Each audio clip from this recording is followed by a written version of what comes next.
What if I told you that Lionel Messi does not actually work for Inter Miami? July 2023, the day the world stopped. We all saw the glitter. We saw Kim Kardashian on the sidelines. We saw LeBron James hugging him in the tunnel. We saw the pink fireworks over the stadium. To the average fan, this looked like a retirement party, a legendary player, taking one last victory lap in the sunshine of South Florida. But while the cameras were focused on his feet, nobody was looking at his hands. Nobody looked at the pen or the paper he was signing. Because if you actually read the fine print of the contract extension that keeps him here until 2028, you realize that we have all been deceived. This was never about a salary. This was never about a paycheck.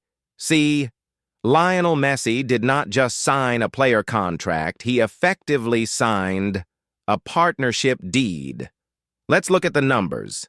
Before he arrived, the club was valued at roughly $600 million. Today, that valuation sits at $1.2 billion. That is a 100% increase in less than 24 months. But here is the hook that the American media is missing. Sources indicate that his new deal mirrors the famous David Beckham clause of 2007. This implies an equity option. It means that every time you buy an MLS season pass on Apple TV, a percentage of that cash flows directly into the Messi estate.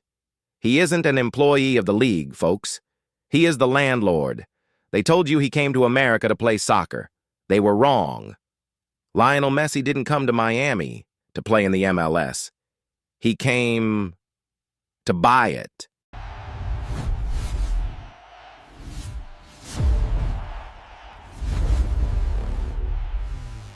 To understand the heist of the century, you have to go back to 2007.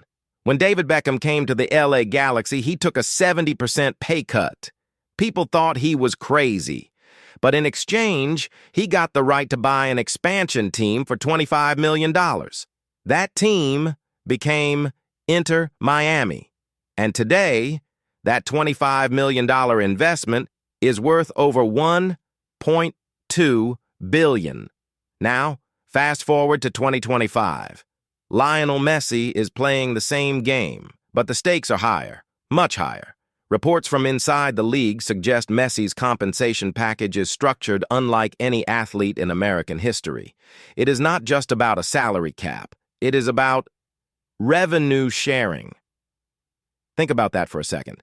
Every time you buy an MLS season pass on Apple TV, a percentage of that cash goes directly into the Messi estate.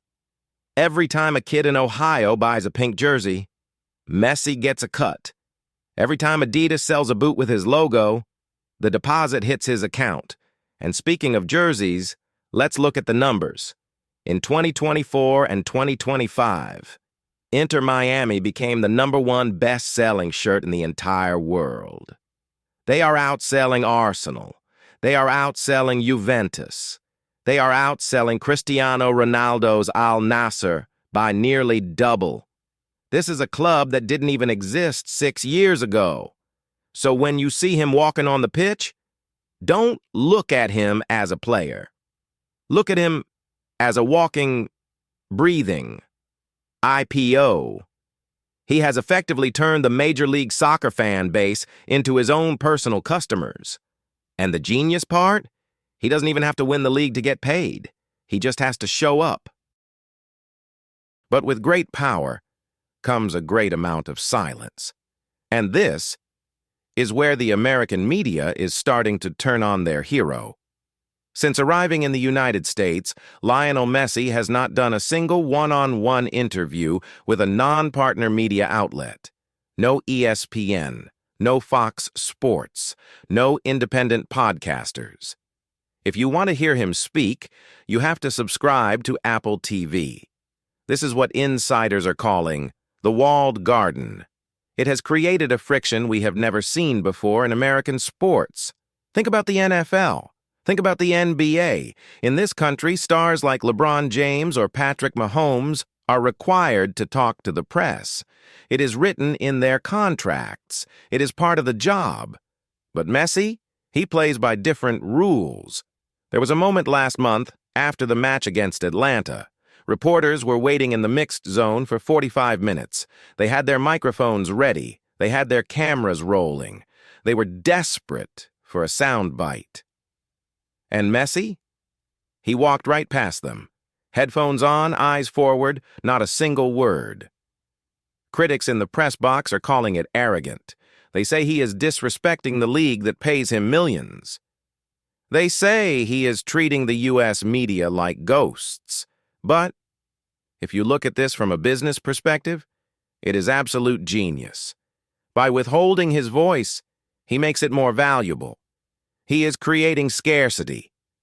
If you want the Messi story, you cannot get it for free on YouTube or ESPN. You have to pay the Messi price. He is not just controlling the ball anymore, folks. He is controlling the narrative. He knows that in the modern age, silence is not empty. Silence is expensive. So why stay until 2028? Why extend the contract when he could have gone back to Newell's Old Boys or retired to a beach in Barcelona? The answer is simple. 2026. The World Cup is coming to America, and Inter Miami is opening their new home, Miami Freedom Park. This is not just a stadium. It is a 25,000-seat cathedral built specifically for him. 131 acres of public parks, tech hubs, and hotels. It is a billion-dollar anchor for the city of Miami. The ownership knows that if Messi leaves before that stadium opens, the value drops overnight. They need him to cut the ribbon. They need him to be the face of the grand opening.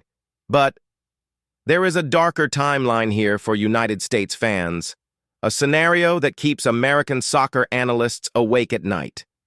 See? Because the USA is a host nation and Argentina is the defending champion. They are both top seeds. They cannot play each other in the groups, but the brackets are set up in a terrifying way. If the U.S. national team performs well and Argentina performs well, the mathematics suggest they are on a collision course for the knockout rounds. Imagine the scene. July 4th weekend, 2026. The United States has finally built a team capable of winning. The hype is deafening. The country is watching.